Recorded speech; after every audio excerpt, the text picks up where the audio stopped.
मैंने श्रीमद् भगवद गीता तब तक नहीं पढ़ी थी जब तक मुझे ये ज्ञान नहीं हुआ कि हम सब आत्माएं हैं और ये जिंदगी हम आत्माओं के लिए एक इम्तिहान है अपने अंदर से अपने सबसे अच्छे रूप को बाहर निकालने का।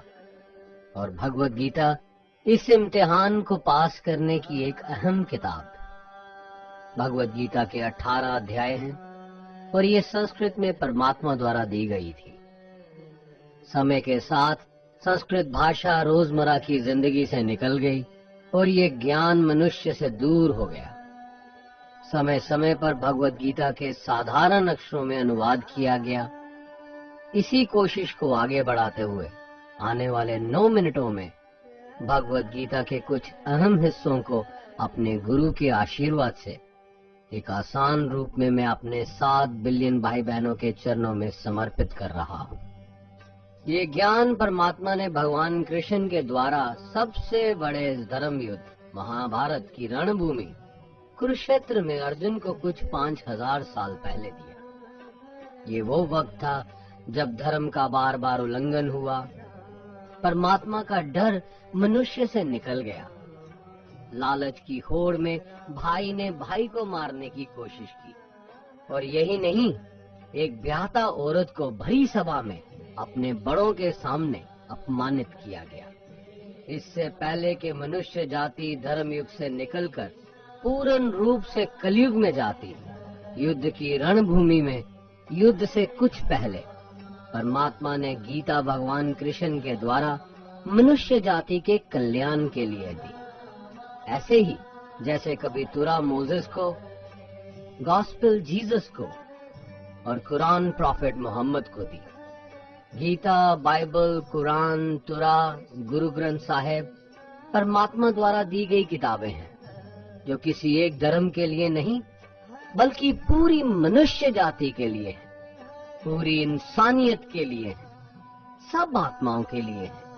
क्योंकि ये आत्मा को परमात्मा के बारे में, उसकी सृष्टि के बारे में और सबसे अहम ये उन कायदों के बारे में समझाती है जिनका आत्मा को मनुष्य के रूप में हर हाल में पालन करना होगा, रक्षा करनी होगी।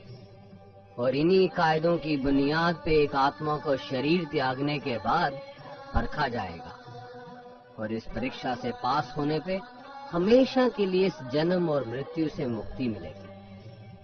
परमात्मा भगवद गीता में कहते हैं कि मैं ही सबकी शुरुआत हूँ।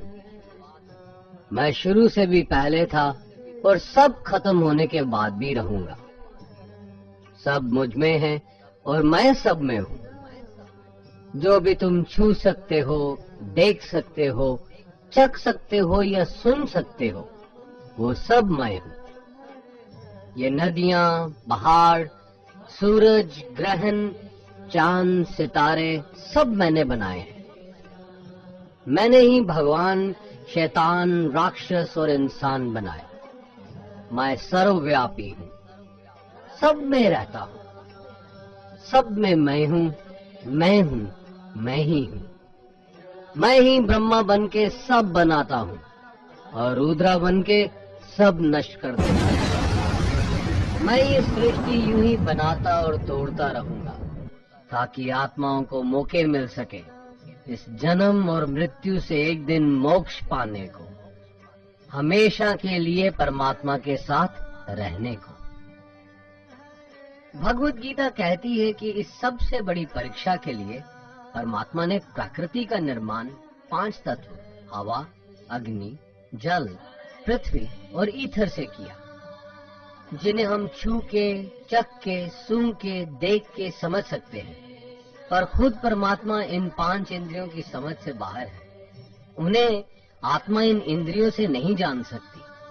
आत्मा 5 इंद्रियों के साथ वैसे ही है जैसे एक लोहे का रोबोट जिसे अपने बनाने वाले का कोई पता नहीं। अर्जुन को भी परमात्मा का विराट रूप देखने के लिए भगवान कृष्ण ने दिव्य नेत्र दिए। भगवद गीता समझाती है कि आत्मा अजन्मी है, इसे कोई मार नहीं सकता, कोई जला नहीं सकता, डुबा नहीं सकता, काट नहीं सकता। लेकिन आत्मा को परमात्मा के साथ हमेशा रहने के लिए ये परीक्षा रूपी जीवन में बैठना ही पड़ेगा। इस परीक्षा के लिए परमात्मा से बिछुड़ के आत्मा को पृथ्वी पे किसी न किसी रूप में जन्म लेना पड़ता है और 88 करोड़ योनियों को जीने और भोगने के बाद एक आत्मा को मनुष्य का शरीर और दिमाग मिलता है इस सबसे बड़ी मर्यादाओं की परीक्षा में बैठने के लिए। हर मनुष्य को इस पूरी परीक्षा के दौरान तरह तरह की अच्छी और बुरी भावनाओं के चक्रव्यूह में अपने ही भाई बहन या मित्रों के साथ डाला जाता है, जिसमें हर आत्मा को अपने अंदर के तामसिक और राजसिक अवगुणों से निकल के सात्विक जीवन में प्रवेश करने के मौके मिलते हैं। हमारे तामसिक गुण वो हैं जो हमारे अंदर हीन भावना पैदा करके हमें खुद को उदास और नुकसान पहुंचाते हैं, और हमारे राजसिक गुण हमें ईर्ष्यालु और लोभी बना के दूसरों के प्रति नुकसान पहुंचा सकते हैं। इस परीक्षा के दौरान हर आत्मा को तामसिक और राजसिक गुणों को खत्म करके अपने सात्विक गुणों से परिचित होना पड़ेगा। सात्विक गुण वो हैं जो आत्मा को अपने आसपास की हर चीज से जोड़े और उन्हें प्यार करना सिखाते हैं। परीक्षा के दौरान हर आत्मा को जीवन के चारों स्तंभ धर्म, अर्थ, काम और मोक्ष का ज्ञान पाके ही मुक्ति मिलती है। यही वो द्वार है जिन्हें समझ के ही आत्मा परमात्मा को समझ सकती है। पहला द्वार धर्म का है और शेर इसका प्रतीक है। धर्म वही है जो गीता में लिखा हुआ है, वेदों में लिखा हुआ है, गुरु ग्रंथ साहिब, बाइबल या कुरान में लिखा है। धर्म वही है जो धारण किया हुआ है, जैसे आपका दिल मानता है, जैसे झूठ नहीं बोलना, चोरी नहीं करना, भगवान का निरादर नहीं करना, दूसरों को नुकसान नहीं देना, यही सब धर्म है।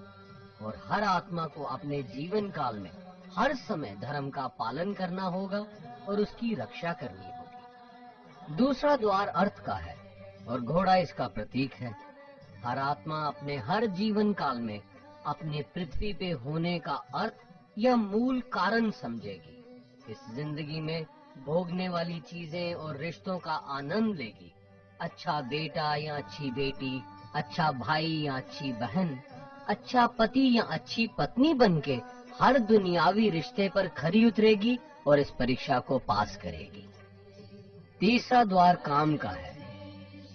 भगवत गीता समझाती है कि हर मनुष्य के अंदर काम, क्रोध, लोभ, मोह, अहंकार और ईर्ष्या जैसी 6 भावनाएं हमें अपने और दूसरों के प्रति नुकसान पहुंचा सकती हैं। इन भावनाओं को हर मनुष्य को हमेशा अपने नियंत्रण में रखना होगा, क्योंकि इनके बहाव में किया हुआ कोई भी काम हमारे जीवन भर की परेशानी का कारण बन सकता है। और एक आत्मा संतोष और सादगी से इन भावनाओं पे हमेशा के लिए विजय पा सकती है। चौथा स्तंभ मोक्ष का है और हाथी इसका प्रतीक है। इस परीक्षा रूपी जीवन में हर मनुष्य हर समय कुछ इच्छाएं रखता है। कुछ इच्छाएं एक ही जन्म काल में पूरी हो जाती हैं, पर कुछ अधूरी रह जाती हैं और उनके पूरा होने के लिए आत्मा को वापस पृथ्वी पे आना पड़ता है। भगवत गीता समझाती है कि हमारी इच्छाएं ही मूल कारण हैं हमारे पृथ्वी पे वापस आने का, और अगर हम कोई भी इच्छा ना रखें तो हम इस जीवन और मृत्यु से मुक्त हो सकते हैं। ये द्वार माफी का भी है। जिन्होंने आपके साथ बुरा किया उनको माफ करके, और जिनसे आपने बुरा किया उनसे माफी मांग के मुक्ति पाई जा सकती है। जब तक आत्मा इन चारों दरवाजों धर्म, अर्थ, काम और मोक्ष को समझ नहीं लेती, तब तक आत्मा को बार बार इस मनुष्य रूप में आना ही पड़ेगा। परीक्षा का समय खत्म होते ही आत्मा शरीर और अन्य सब वस्तुओं का त्याग कर देती है। जो भी संसार में रहकर बनाया वो अब किसी और का होगा, और आत्मा अपने कर्मों के फैसले के लिए चली जाती है।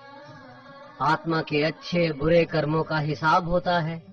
अपने अच्छे कर्मों के लिए आत्मा कुछ वक्त के लिए स्वर्ग और दुष्कर्मों के लिए नरक पे चले जाती है। नरक में आत्मा को अपने पापों के अनुकूल सजाएं मिलती हैं, पर सजा खत्म होने के बाद आत्मा को फिर से एक नया शरीर और नया दिमाग मिलता है इस परीक्षा में फिर से बैठने के लिए। और हर परीक्षा में वही सब फिर दोहराया जाएगा, जिंदगी के 4 स्तंभ धर्म, अर्थ, काम और मोक्ष को समझने के लिए। हर जन्म में अपने कई जन्मों के कर्मों के हिसाब से हर आत्मा को कभी अच्छे और कभी बुरे हालातों से जाना पड़ता है, लेकिन जब तक आत्मा परमात्मा के साथ योग को नहीं समझ लेती, वो मुक्ति नहीं पा सकती। भगवत गीता समझाती है कि मनुष्य अपने शरीर, दिमाग या दिल से भगवान को पा सकता है। शरीर द्वारा किए कर्मों के माध्यम से परमात्मा को पाने को कर्म योग कहते हैं। ऐसे कर्म जो परमात्मा की इच्छा से हों और दूसरों के कल्याण के लिए हों। वाल्मीकि ने रामायण लिख के, श्रवण ने अपने माता पिता की सेवा और उन्हें 4 धाम की यात्रा करवा के, मदर टेरेसा ने अपने प्यार और सेवा के माध्यम से, और मैडम क्यूरी ने वैज्ञानिक खोज में अपने जीवन का बलिदान देके अपने कर्मों द्वारा परमात्मा को पाया।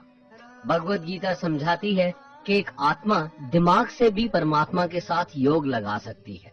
इसे राजा योग कहते हैं, क्योंकि दिमाग या मस्तिष्क सब इंद्रियों का राजा है।